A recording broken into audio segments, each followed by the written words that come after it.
coming in. Uzbekistan is looking to deepen collaboration with India in semiconductors and artificial intelligence, signaling stronger tech ties between Central and South Asia. At the India AI Impact Summit 2026, Azizan Akramov, Director of Semiconductors and Electronics Strategy at Uzbekistan's Ministry of Economy and Finance, said his country's participation reflects its ambition to emerge as a serious player in AI adoption and semiconductor development. Akramov highlighted Uzbekistan's focus on strengthening policy frameworks, enabling public-private partnerships and building a technology-ready workforce to drive digital transformation. He emphasized on the need to develop semiconductor value chains and electronics manufacturing as the backbone of future innovation, identifying India as a natural strategic partner given its strengths in services, chip design and AI research. He added that there is a strong potential for joint research, talent mobility and co-investment, noting that platforms like the summit can help converge dialogue into long-term actionable partnership.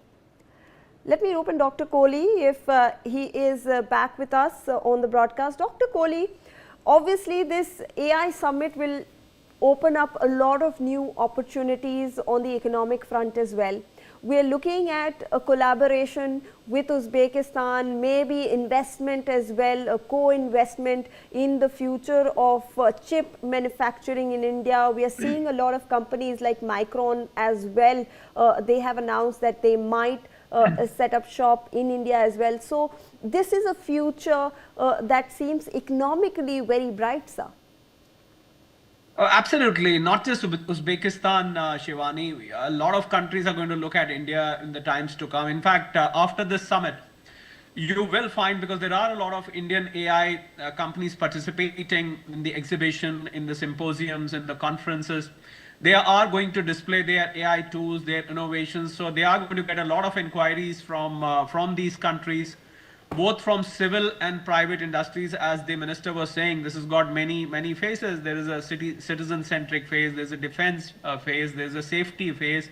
There are a lot of phases where AI applications are being applied. You know, he also spoke about disinformation being spread because of AI, when he was mentioning about the cons of AI, you know, especially with regard to media. I think that needs to be addressed definitely, because we have information like Mayurakshi was speaking about Grok and other things, where we had a lot of misinformation, a lot of false images, a lot of nonsense being spread across.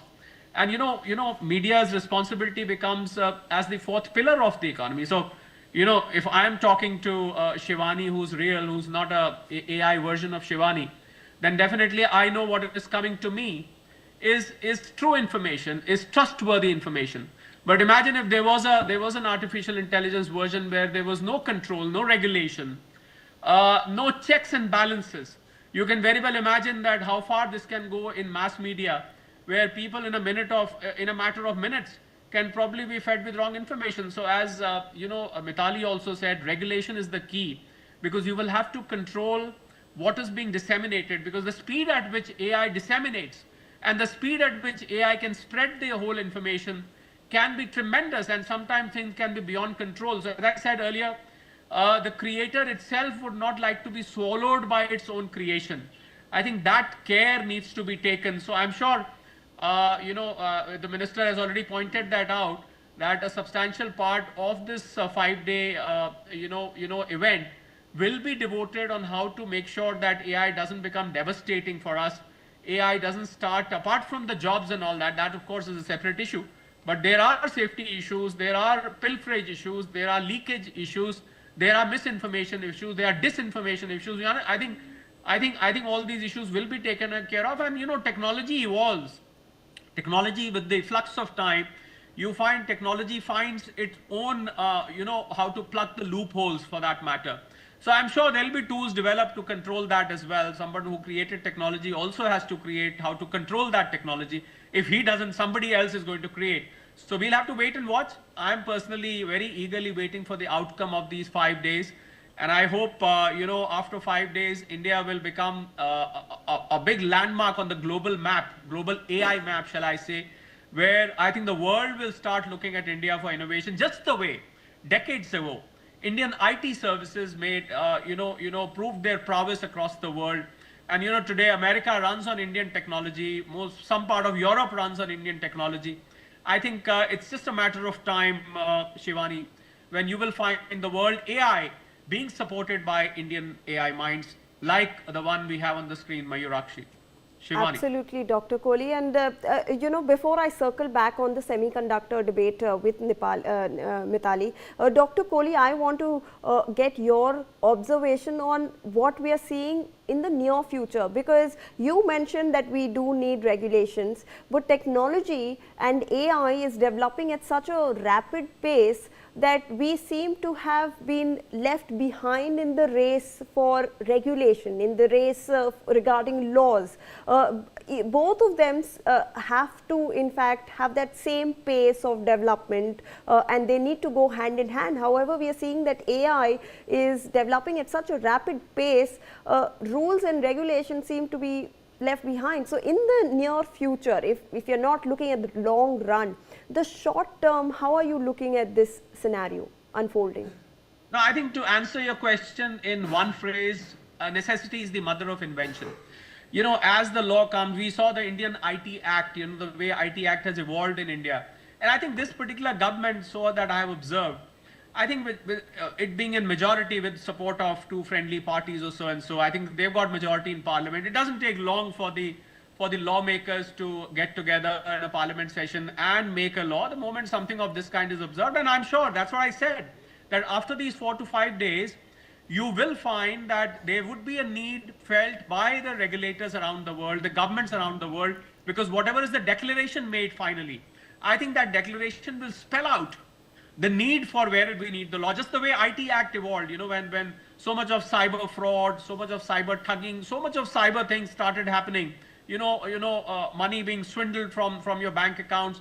And we found IT Act today, we have cyber police stations. We have cyber police stations in so many cities today. So I think necessity is the mother of invention. We'll wait. It's just a matter of time. No worries. It won't take us too long to frame the law. The government is in majority.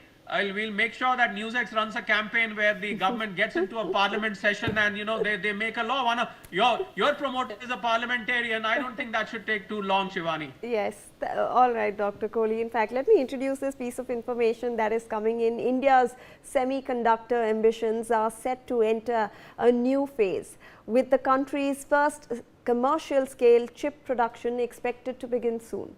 Speaking at the India AI Impact Summit, MeitY Secretary S. Krishnan announced that Micron is likely to inaugurate operations at its India facility later this month, marking a major milestone for domestic semiconductor manufacturing. Under the India Semiconductor Mission, 10 projects have already been approved. Krishnan said the government is now accelerating efforts under Semiconductor Mission 2.0 with a renewed focus on designing AI-focused chips within the country. He also highlighted India's competitive AI compute access, priced at around 65 rupees per GPU hour, as part of broader strategy to build sovereign AI capabilities. The push includes long-term investments, expansion of green data centers, and strong global participation at the India AI Impact Expo 2026. The announcement signals India's intent to become a key player in both semiconductor manufacturing and AI infrastructure. Mithali, if I can come to you on this, we were talking about how important semiconductors really are in this day and age. We are also looking at AI, something that's really important. We have a global summit on our hands right now being held in New Delhi. But if we look at the domestic capacity of chip manufacturing in India, do you think economically the introduction of global giants like Micron will help India? No, absolutely. I mean, at the end of the day, see, when we talk about artificial intelligence, we often just talk about chat GPT or other such tools which have become popular amongst consumers, and these are the B2C versions of and the B2C avatars of artificial intelligence. But of course, Mayurakshi is here and she's the expert really on this. But I would say that when we think about AI, there's a whole value chain around AI. There's a whole supply chain around AI. There's a hardware side, there's a software side, there's a consumer facing side. So we often see the consumer facing side when we are looking at how can we leverage AI into our work, because we are not the developers.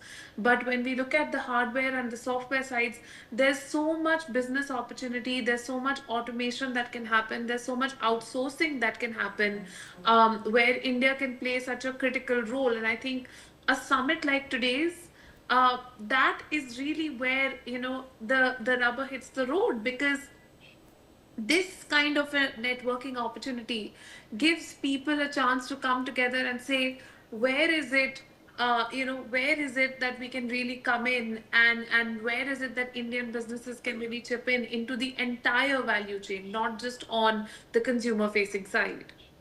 Absolutely. In fact,